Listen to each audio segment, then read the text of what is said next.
Licenciado, buenos días, bienvenido a PAB. Muy buenos días, Alfonso, y buenos días al público que siempre te escucha en esta semana de conmemoración del Estado Libre Asociado con el 25 de julio. Sí, antes de entrar en los asuntos que normalmente hablamos, que se quería una reflexión sobre esta fecha. Son 125 años desde la invasión.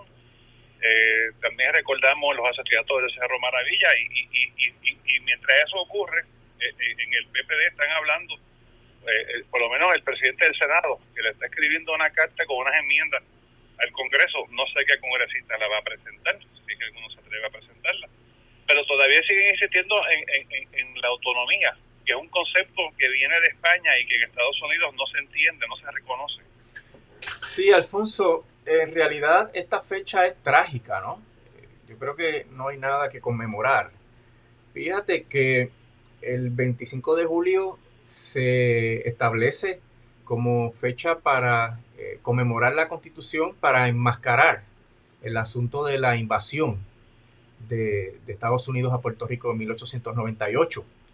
Y el tema se complica con los crímenes, ¿verdad?, horrendos de los asesinatos del Cerro Maravilla.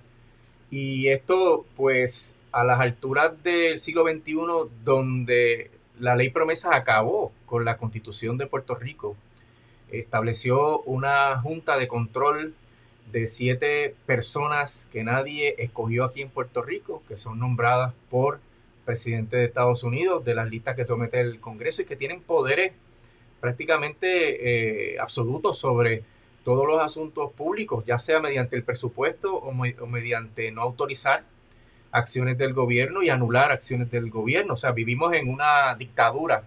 Así que no hay nada que celebrar ni conmemorar, ni siquiera para los más recalcitrantes observadores anclados en el pasado, ¿verdad? Que puedan estar diciendo que el ELA es mejorable o que el ELA lo que le faltan son unas cuantas enmiendas. Mira, el ELA no hay manera. Como tú dices, están amparados en un concepto que no tiene cabida en el constitucionalismo norteamericano y que cualquier cambio que se haga para acomodar el ELA, pues requiere enmiendas constitucionales a la Constitución Federal y eso despídete, ¿verdad? Para poner un ejemplo, ¿verdad?, ya bastante antiguo, ¿te acuerdas la enmienda para los derechos igualitarios entre los hombres y las mujeres? El Equal Rights Amendment, sí. Exactamente. Ni siquiera eso pasó. Algo que es evidente que es indispensable, ¿verdad? De que las mujeres y los hombres tengamos los mismos derechos. Pues ni eso pudieron aprobar. Las enmiendas a la Constitución Federal son prácticamente imposibles y más en estos momentos donde hay una polarización dramática, ¿verdad? En estos procesos. Y eso pues nos pone en la situación de que el proceso de resolución del estatus de Puerto Rico pues se acabe, en términos de que no hay alternativas para esto, a menos que no sea un proceso de descolonización que sea obviamente eh, cumpliendo, ¿verdad?, con todos los requisitos del derecho internacional. Y el Partido Popular está totalmente perdido en términos de que eso se pueda hacer.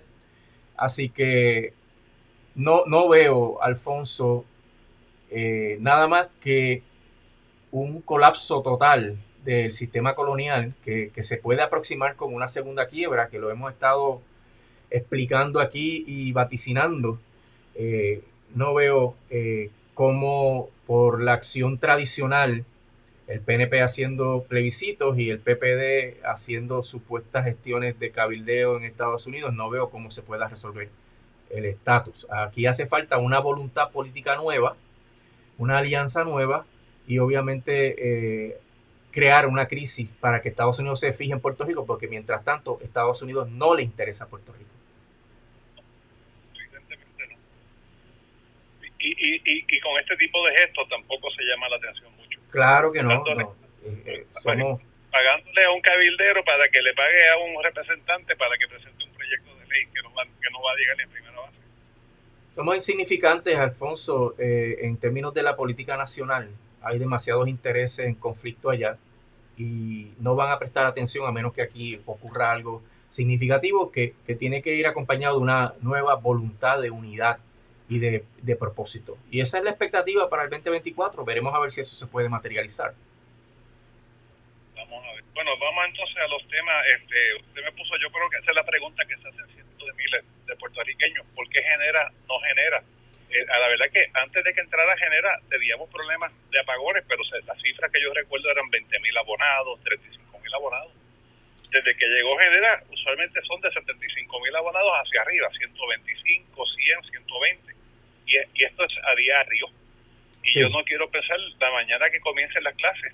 Esta mañana estaba escuchando una emisora metropolitana que hablaban de una serie de semáforos en intersecciones importantes que no estaban funcionando, aparentemente porque no había servicio eléctrico. Y eso pues, no ocurre bien. ¿Qué le pasa a Genera? Mira, tú sabes que es un hecho ya incuestionable que unas fuerzas en la autoridad hicieron muchos trámites para dilapidar la autoridad con el propósito de privatizarla eventualmente. No invirtieron en el mantenimiento, no invirtieron en los procesos indispensables para que haya confiabilidad en los procesos y se quedaron estancados, ¿verdad? Gastaron el dinero de las emisiones de deuda en cosas que no corresponden. Esa clase política destruyó la autoridad con la visión, y eso se decía siempre, ¿verdad?, de privatizarla, y es lo que ha ocurrido actualmente, ¿verdad?, donde se ha entregado los intereses de la ganancia a la Autoridad de Energía Eléctrica. Pero en el caso de Genera, aquí hay unos problemas adicionales. Genera entra a controlar la generación de la energía eléctrica, que en parte depende del suplido de gas de New Fortress Energy, que es la matriz de Genera. O sea, New Fortress crea Genera para que entre a controlar las plantas y para que le compre el gas natural, para que Genera pueda operar las plantas y que New Fortress tenga doble ganancia, ¿verdad? New Fortress tiene doble ganancia porque no solamente recibe los réditos que proceden del contrato con Genera, sino que también vende gas natural.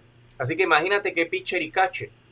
Pero eso se agudiza porque Genera quiere ampliar el uso del gas natural en Puerto Rico y lo quiere ampliar a toda costa. Lo que ha salido a la luz pública en las últimas semanas indica que ellos no tienen ningún tipo de pudor en hacer que la gente piense que la generación en Puerto Rico ya no permite ningún tipo de mejora, sino que hay que cambiar todo al gas natural. Y vamos a ver unos datos que nos confirman eso. Mira, Daniel Hernández fue a la vista de Luis Raúl Torres a decir que el sistema no servía y punto.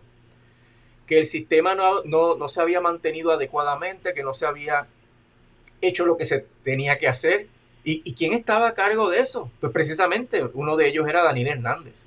O sea, que él está allí admitiendo, yo no hice mi trabajo, yo no hice lo que había que hacer, bla, bla, bla.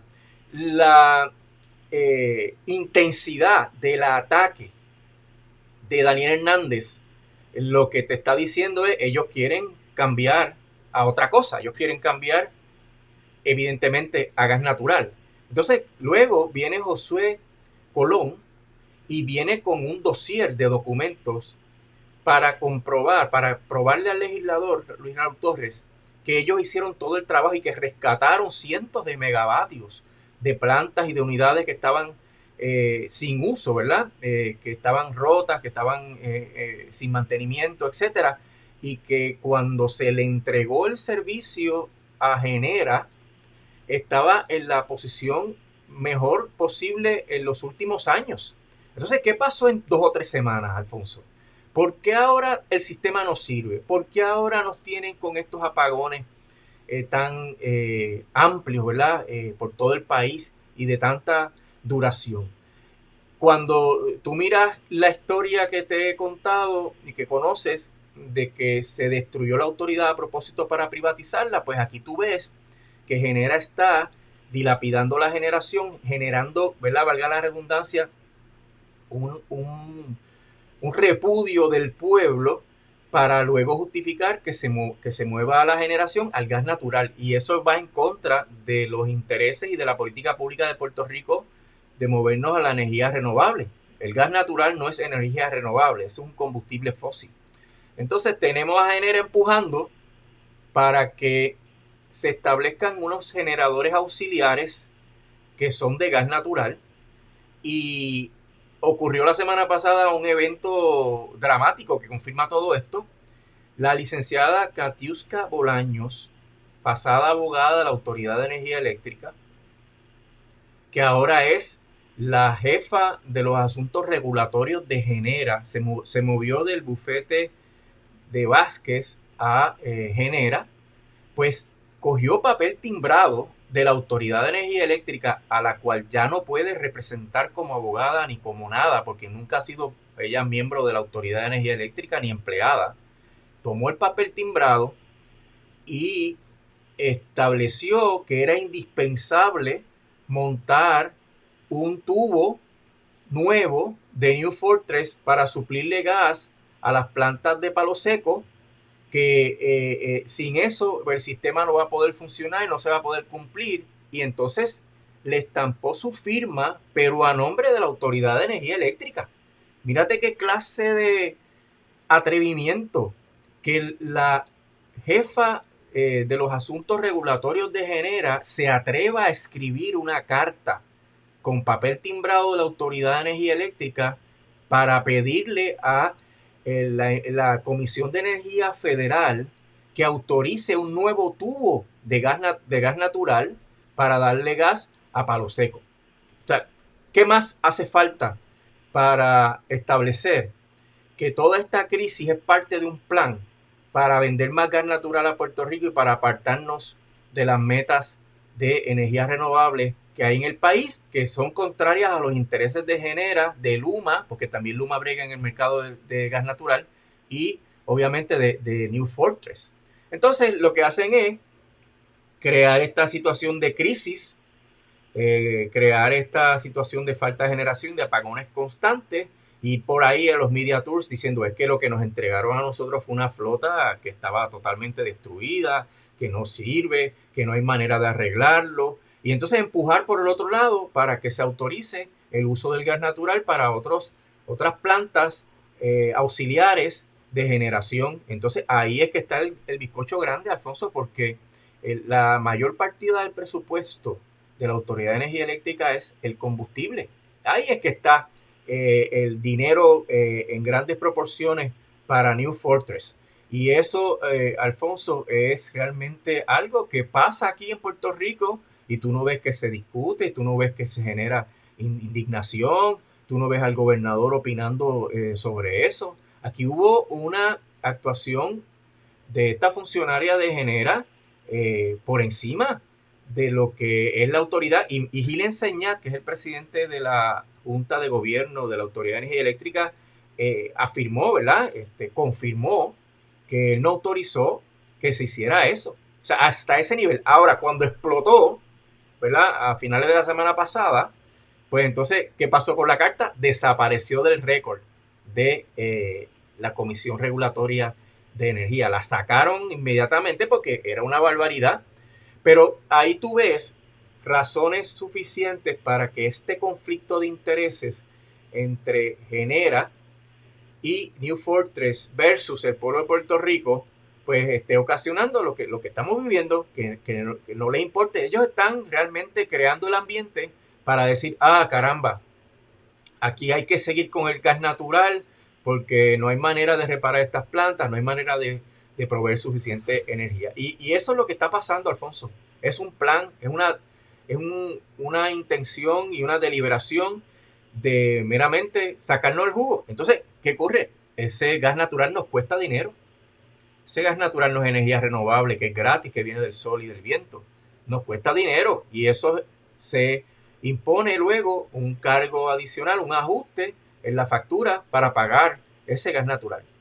Negocio redondo, Alfonso, para ellos. Y aquí, pues nada, si no es aquí en este foro y en otros también foros que que hablan de estos temas, pues no se habla ni se discute en el país. Pero más corro un saqueo, está organizado a la perfección. Ahora, este movimiento hacia el gas natural no va en contra de las políticas de los Estados Unidos, de los renovables. Sí, también. Lo que pasa es que aquí te lo pintan como una emergencia. Mira, no podemos suplir la demanda. Aquí todo el mundo se está quedando sin luz. Está muriendo gente. Están los negocios cerrando todo el tiempo. No hay semáforos prendidos en las carreteras. Pues te lo presentan como una crisis. Y ante esa crisis hay que actuar rápidamente. Hay que pedir más plantas. Hay que hacer un tubo nuevo de gas natural. El FERC, pues, que es la Comisión Reguladora de Energía de Estados Unidos, pues tiene que autorizar esto a la carrera. La autoridad de manera apócrifa aprueba y endosa el proyecto a través de esta licenciada Bolaños.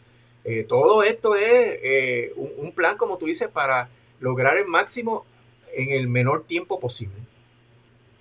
Es una versión de la doctrina del shock, de crear artificialmente una crisis, pero aquí puede perder la vida con estos apagones. Claro, bueno. Yo pasé por uno la semana pasada, no es meramente lo infernal con el calor que había en la nube del polvo del Sahara, pero hay gente que necesita de electricidad para literalmente para poder respirar, para poder vivir. Así mismo es, Alfonso. Y los problemas que esto crea en términos del daño de los enseres, los problemas que crea en la confiabilidad de las operaciones de los negocios. Mira, en muchos negocios uno va y dice, estamos cerrados porque no hay luz.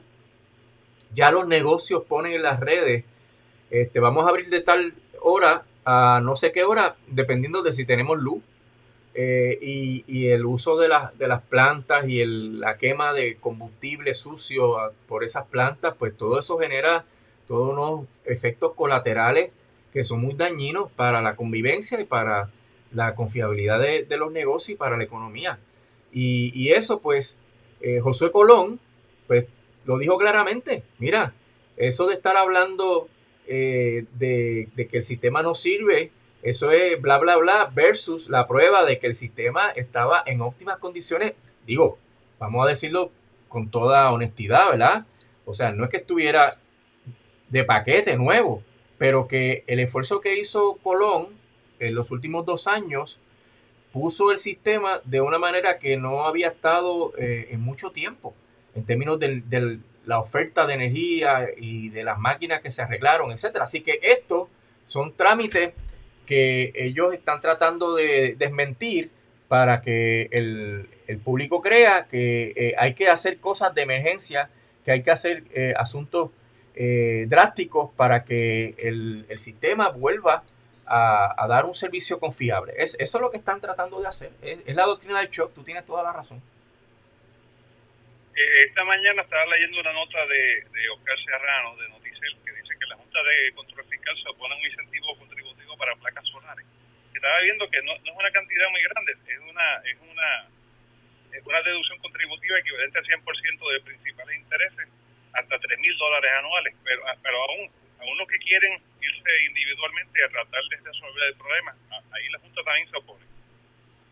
Sí, y fíjate que ¿a quién beneficia eso principalmente? Pues a la gente de clase media que no tiene incentivos adicionales, porque hay un programa para darte dinero para placas solares para gente que tiene pocos recursos, pero los que estamos en la clase media, que no tenemos ese tipo de incentivo, pues el incentivo tal vez principal es las contribuciones, una deducción contributiva, y eso pues la Junta se opone, pero no apoya a que se le pongan contribuciones a los bienes de lujo, tampoco apoya que se le pongan contribuciones a la gente de mayores recursos. O sea, es realmente tratar de mantener unos recaudos para pagar a los bonistas. Todo esto está enmarcado en el plan de ajuste de la deuda, donde ellos han implantado todas unas medidas de austeridad para sacar el máximo dinero, y todo lo que atente contra los ingresos del gobierno, si bien y sin duda se abusó de eso y fue a lo loco, como diríamos, ¿verdad? Esta cuestión de las deducciones de los incentivos, etcétera, no hubo ninguna política coherente, eso es cierto, Pero en este momento donde hay un problema tan grave de energía, eso es una medida que es compatible con la política pública energética, es compatible con el problema que tenemos de calentamiento global y es un ramo de la economía de Puerto Rico que tiene un crecimiento económico significativo y que emplea a mucha gente. O sea que por todos lados tiene unos beneficios directos e indirectos. Pero la Junta no coopera con eso porque lo que ellos quieren es que haya recaudos para pagarle a los bonistas y asimismo lo dijeron en cuanto a la Autoridad de Energía Eléctrica en la página 142 del plan fiscal de la Autoridad de Energía Eléctrica, que dijeron que ellos escogieron pagarle a los bonistas por encima de tener una Autoridad de Energía Eléctrica confiable, limpia y a un costo razonable. Y todavía hay gente que dice que el plan Tierra y Libertad tiene vigencia. Sí. Cambiando el tema, este fin de semana salió un video en las redes sociales de un supuesto reconocido chef donde está hablando de una guerra civil en Puerto Rico, ahora comenzando en agosto. Yo no sabía que las guerras civiles se ponían en el calendario. Sí. Y después ha causado toda esta controversia, ¿no? Está la policía investigando, él dice que el gobernador tiene que cuidarse.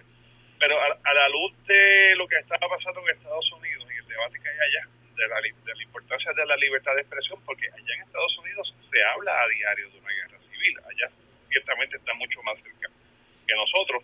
Y ese tipo, le pregunto, ese tipo de comentarios, ¿se pueden censurar? ¿Se puede actuar, el Estado puede actuar como una persona que esté hablando de guerra civil? No, porque lo que prohíbe el sistema constitucional norteamericano es abogar por la violencia, incitar a la violencia y que sea probable que esa violencia se pueda materializar. El decir, sí, decir por aquí, por ejemplo, mira, hay que tener cuidado porque podría haber una guerra civil. Ojo, gobernador, tenga cuidado. No, eso es parte de la libertad de expresión. Tiene que haber un peligro claro e inminente con las expresiones para que esas expresiones sean censurables. Esa es una persona que tal vez quiere 15 minutos de fama, ¿no? Pero una cosa es tú decir cómo, lo hemos hablado aquí muchas veces, cómo el panorama político, económico y social de Estados Unidos se ha analizado por expertos para indicar que hay una probabilidad de una guerra civil. Eso no implica que nosotros estamos abogando por una guerra civil. Tiene que haber unas expresiones que exhorten a que las personas cometan actos violentos, se organicen, hagan una milicia, pues actúen como traicioneros, ¿verdad? De la Constitución de los Estados Unidos o de Puerto Rico y que sea probable que eso se pueda dar. Porque si es un loco en una esquina con un megáfono, pues tú sabes que no hay ninguna probabilidad de que eso se pueda materializar. Así que se requiere ese peligro claro y que sea inminente para que se pueda castigar ese tipo de expresión. Hay gente que está hablando de que si la persona es un encubierto, si es un provocador, hay unos que pues ponen en entredicho su salud mental. Yo pienso más en la segunda que en la primera. A veces nuestra primera opción es pensar en la teoría de conspiración y hemos sido víctimas de muchas conspiraciones, ¿verdad? Que conste. Sí. El hecho de que uno crea, que uno piense que hay conspiraciones no significa que no las haya. Bueno, la mayor conspiración, ¿verdad?, reciente fue los asesinatos de Cerro Maravilla. Sí. Con su encubrimiento, sí. Eso Sí, el encubrimiento, la planificación y el encubrimiento. Que mañana es la fecha, ¿verdad?, en la que ocurrió todo ese drama y esa tragedia. Sí, estaba recordando un día como hoy, hace 4 años atrás, a Aristides Rosselló le quedaban apenas 9 días en la gobernación. Y probablemente un día como hoy, hace 4 años, no estábamos conscientes de que estábamos a punto de sacar un gobernador, que es algo que fue reseñado a nivel internacional. Estaba viendo los otros días un recuerdo de Facebook de las portadas del New York Times, el Washington Post, cuando se hizo aquella marcha multitudinaria, ¿no?, donde participaron cientos de miles de personas exigiendo la salida del gobernador. Sí, es parte de lo que hemos hablado sobre lo impredecible, ¿verdad?, sobre la espontaneidad de estos eventos y que podrían pasar en cualquier momento en Puerto Rico por la manera en que la gente está aguantando toda la mala calidad de vida que se vive aquí en Puerto Rico. Miren, esta semana pasada que despiden una cantidad enorme de empleados de un sistema hospitalario. O sea, ¿cómo ese hospital va a poder trabajar si ya antes de esos despidos la cantidad de empleados que tenían era insuficiente, como ocurre en todos los hospitales en Puerto Rico? O sea, se va agravando la situación, se va perdiendo los servicios básicos, los requisitos mínimos para poder vivir en sociedad. Y entonces puede ocurrir en cualquier momento, como tú has dicho en otras instancias, que haya una explosión de violencia y que se propague a la luz de lo que estamos viviendo aquí en Puerto Rico. Pasa todo el tiempo en diferentes países del mundo, donde estalla la violencia y uno dice, ¿pero qué está pasando? Bueno, en Estados Unidos, Alfonso, yo no sé si tú has visto esas noticias de cómo el hurto pequeño en los locales comerciales, shoplifting, cómo está eso allá en Estados Unidos. Y eso obviamente por la pobreza, la desigualdad, por el hambre que está sufriendo la gente, pues tienen que resolvérselo porque aquí pues uno no puede cosechar billetes en los palos. Y eso pues son indicaciones de que la fibra, ¿verdad? El tejido social se está deteriorando a unos niveles donde las cadenas de comida o las farmacias, perdón, tienen que cerrar, ponerle candado a todas sus góndolas para poder operar. Y hay ya comercios que admiten haber cerrado porque la gente va y se resuelve. Y eso pues te va diciendo cómo está viviendo la gente. Y eso está pasando aquí, eso se ve cada vez más, donde la gente va a los locales comerciales y cada vez tú ves más lugares, góndolas que están cerradas, en los supermercados, en las farmacias particularmente, porque hay una gran desigualdad y una gente que no puede vivir si no es buscándosela de cualquier manera. Y ahí es que está obviamente una mecha de posible estallido social que a lo mejor no podemos anticiparla en ningún momento. Antes de finalizar, yo me imagino que cada vez que tenemos uno de estos apagones de 100,000, 125,000, quiero pensar que alguien se lo informa al gobernador. Yo le pregunto, ¿usted cree que el gobernador cuando le dicen hay un apagón que está afectando a 125,000 abogados, eso le preocupará a él? ¿Le causará algún dolor? Ese señor está totalmente enajenado de la realidad puertorriqueña. Ese señor puede justificar cualquier cosa. Ese señor puede expresarse para minimizar cualquier tragedia en el país, cualquier catástrofe. Él va a decir que nos estamos quejando de más y que no es algo importante. Así que en realidad él tiene una agenda. La agenda es enriquecerse él y los suyos y no le importa el resto del país. Licenciado, muchísimas gracias. Que tenga un bonito día. Como no, Alfonso, que pase buen día.